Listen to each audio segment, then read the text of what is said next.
Bismillahirrahmanirrahim. Assalamualaikum warahmatullahi wabarakatuh. Teman-teman semua, sahabat suka sehat. Bagaimana kabarnya hari ini, teman-teman, Bapak Ibu? Mudah-mudahan sehat selalu dan diberkahkan rezekinya. Insyaallah, alhamdulillah happy sekali saya hari ini bisa sharing kembali, menyapa kembali Bapak Ibu, dan di video kali ini kita akan lebih banyak mengobrol tentang bekam, karena mungkin belum banyak orang yang memang ngebahas tentang bekam, terutama di zaman-zaman Rasul itu sendiri. Banyak orang yang beranggapan bahwa bekam itu adalah sunnah Nabi. Iya, betul. Terus kalau memang bekam itu adalah sunnah Nabi, sunnah itu kan secara umum apa-apa yang Nabi lakukan dicontoh gitu ya. Ada sunnah berupa omongan, ada sunnah berupa tindakan, ada sunnah berupa takriyah itu semacam dilakukan sahabat, Nabi membenarkan gitu. Nah, bekam ini adalah sunnah yang Nabi sendiri melakukan, sebagai klien atau pasiennya, kira-kira gitu. Nah, kalau memang Nabi pernah dibekam atau sering dibekam, siapa yang ngebekam atau terapis yang ngebekam Rasulullah?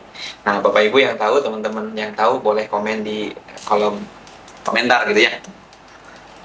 Bapak Ibu semua, teman-teman, tentu kalau kita mau sedikit menarik diri ke belakang gitu, bahwa di zaman Rasul,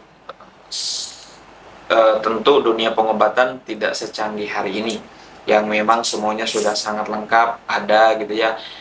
Bagaimana rumah sakit, klinik-klinik, ataupun praktek-praktek dokter di zaman itu tentu tidak sebanyak sekarang gitu ya, dunia pengobatan atau tempat-tempat bekam itu sendiri. Di zaman itu terbatas, tapi dari zaman itulah masa kejayaan bekam mulai mendapatkan posisi, karena bekam ini memang bukan satu-satunya yang Nabi buat gitu ya, artinya Nabi kondisikan gitu ya, atau Nabi ciptakan, tapi memang sebelum Rasulullah juga sudah ada. Tapi kalau saya boleh katakan, Nabi kukuhkan atau Nabi sempurnakan di zaman Rasulullah ini, dan menjadi sebuah sunnah dunia pengobatan bagi kita selaku umatnya yang belajar ittiba atau mengikuti apa-apa yang Rasul lakukan, kan bukan hanya sekedar amalia ibadah, tapi amalia keseharian, salah satunya di dunia kesehatan. Nah, tadi kesederhanaan di zaman dulu tentu mendorong, apakah keluhan juga tidak semacam-macam hari ini ya.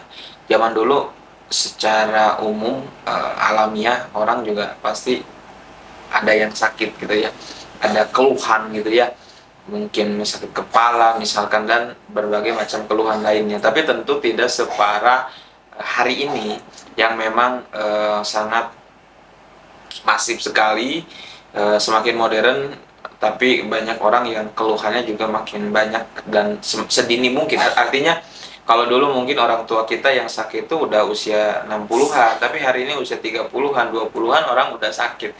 Kenapa? Karena pola kehidupan yang memang jauh berbeda dengan zaman dulu. Baik, teman-teman, Bapak Ibu semua, jadi di zaman dulu juga bekam sudah ada, sudah eksis, tapi juga tentu untuk peralatan dan berbagai macam jenis lainnya, alat-alat terapinya tidak secanggih hari ini ya, tidak selengkap hari ini. Dulu di zaman Nabi lebih banyak menggunakan tanduk-tanduk hewan, tanduk-tanduk binatang gitu ya, atau memang seperti dari cawan gitu ya, semacam logam yang ditempelkan, atau memang alat tertentu, tidak seperti sekarang yang serba plastik misalkan. Seperti itu, atau memang bahan khusus yang memang dijadikan buat alas bekam, atau memang kayak gelas sekarang gitu ya. Nah, dalam beberapa riwayat Rasulullah disebut pernah berbekam di kepala, di tengkuk, dan beberapa titik tubuh tertentu. Bahkan Nabi itu pernah bekam di saat ibadah haji gitu ya. Nah, Bapak Ibu semua, teman-teman semua, kalau mau bicara bekam ini tuh sangat-sangat banyak sekali, karena memang tidak banyak orang yang berbicara tentang bekam, maka dengan segala keterbatasan saya coba sharing dengan Bapak Ibu di akun YouTube ini untuk uh, bahasa kasarnya berbagi cerita tentang bekam ini.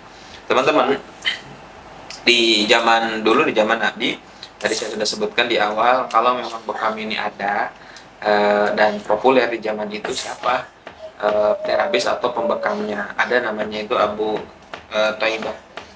Bagaimana beliau ini adalah seorang terapis bekam atau orang yang sering bekam Nabi. Sebenarnya ada banyak yang lainnya di beberapa riwayat, tapi beliau ini yang paling populer, kira-kira gitu ya, yang sering ngebekam Rasulullah. Bahkan ada hadis yang berbicara tentang tanggal-tanggal sunnah berbekam. Artinya di tanggal-tanggal itu apa namanya, atau tanggal-tanggal itu Nabi sering berbekam. Di hadis itu 17, 19 sama tanggal 21 setiap bulan Hijriahnya. Nah, lalu kemudian ketika Nabi dibekam sama orang lain, apakah Nabi memberikan upah atau imbalan? Nah, ini juga yang melatar belakangi atau melandasi bahwa profesi bekam ini bukan profesi yang biasa aja, ada sejarahnya gitu ya. Meskipun ada banyak pendapat tentunya tentang apa namanya, problematika tentang jasa atau karir bekam ini. Tapi secara umum ada gitu ya. Nanti kita akan bahas berapa sih di zaman Nabi kalau bekam itu berapa sih. Terus kemudian kalau memang ada Nabi sering dibekam, berapa Nabi membayar si terapis bekam ini gitu ya. Nah, bekam itu hari ini sebenarnya bukan sesuatu hal yang mistis ya. Bekam itu sebagai ranah ikhtiar bagi kita, bagi saya, bukan hanya sekedar pengobatan. Justru saya merasa bekam itu sebagai perawatan preventif. Sambil saya minum ya. Video kali ini disponsori oleh air kelapa.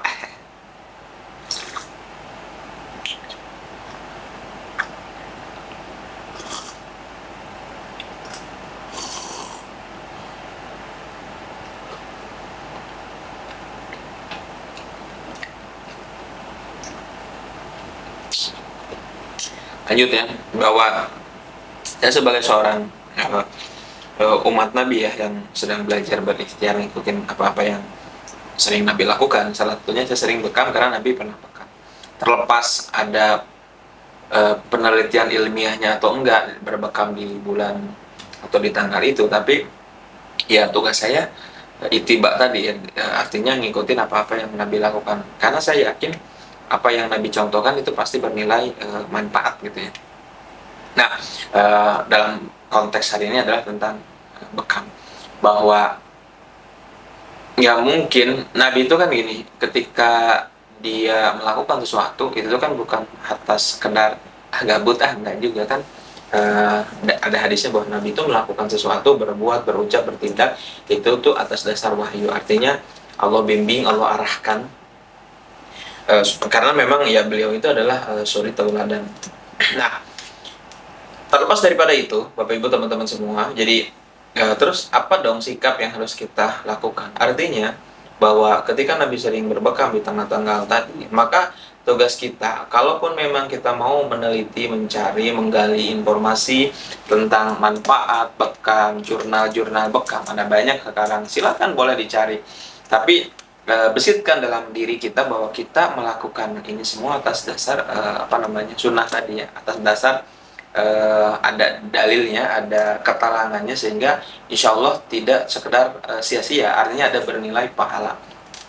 Lalu kemudian berikutnya, bekam itu kan bukan hanya sekedar pengobatan, tapi semacam preventif atau pencegahan.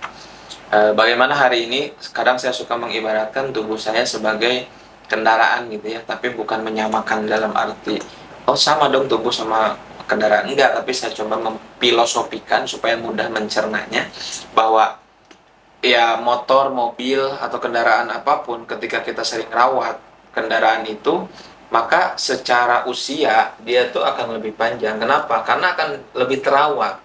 Nah, tubuh ini juga amanah yang Allah berikan, maka tugas saya merawat.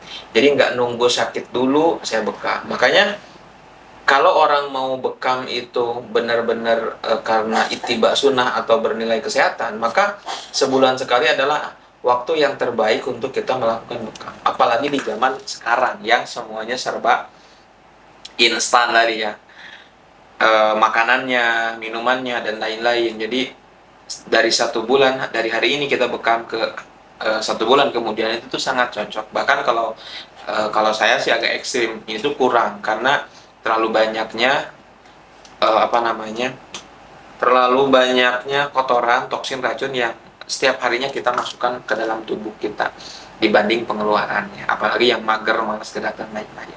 Jadi sekali lagi, Bapak Ibu teman-teman semua, di zaman Rasulullah bekam itu sudah sangat luar biasa populer karena Nabi yang menjadikan contohnya, mengendorse-nya atau brand ambassador-nya gitu ya. Karena memang bermanfaat buat umatnya gitu ya. Maka kita yang memang sudah 1400 tahun setelah itu, maka sudah banyak dalilnya. Ini tuh bukan dalil-dalil yang palsu, bukan dalil-dalil yang lemah. Ini tuh hadis-hadisnya kuat, artinya sudah tidak ada alasan lagi untuk kita mengabaikan. Bagi Anda yang belum dan memang belum tertarik, cobain aja dulu sekali aja, cari tempat yang legalitas dan Anda nilai sendiri. Bagi Anda yang belum pernah sama sekali bekam, supaya Anda merasakan sendiri. Seperti itu, Bapak Ibu semua, teman-teman semua, mudah-mudahan sehat selalu.